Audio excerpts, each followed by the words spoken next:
আসসালামু আলাইকুম। তো আমার যে সাদা চীনা হাঁসটা আছে ওই হাঁসটা মনে করেন কালকে বিকালের দুপুরের পরে থেকে আমি আর কি খুঁজে পাইতেছিলাম না। তো আমার মা বললো যে সাদা সাদা চীনা হাঁসটা এখনো বাড়িতে আসে নাই, হ্যার মানে কূপের ভিতরে উঠে নাই। তো আমি চলে গেলাম মানে যেদিকে আর কি হাঁসগুলো থাকে আর কি ওইদিকে আর কি খুঁজতে। ওই দিক দিয়ে খোঁজার পরে মনে করেন আমি হাঁসটা এখনো মানে খুঁজে পাইতেছিলাম না।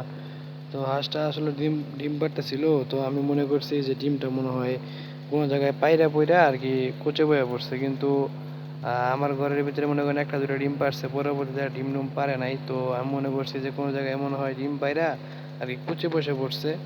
তো সেই পাহাড়ের কাছে দিয়ে অনেক জায়গা দিয়ে খুঁজছি, কিন্তু মনে করেন পাইতেছিলাম না।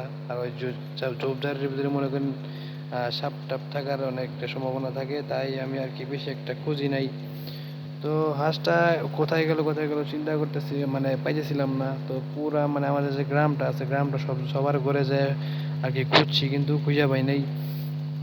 তো চিন্তা করলাম দেখতে যে হাঁসটা পাইলাম না, মানে কোথায় গেল কিছু কি হইলো পাইলাম না। কারণ ছোট থেকে মনে করেন হাঁসগুলোকে পাইলা পাইলা বড় করছি, তো তাই একটা মায়া আগে কাজ করে।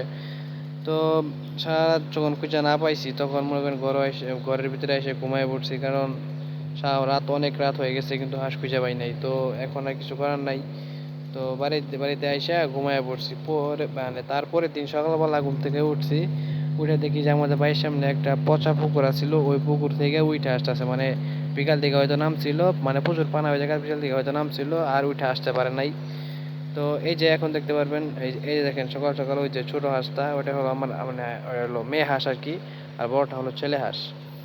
তো আমার জন্য সবাই দোয়া করবেন, সবাই ভালো থাকবেন। আসসালামু আলাইকুম।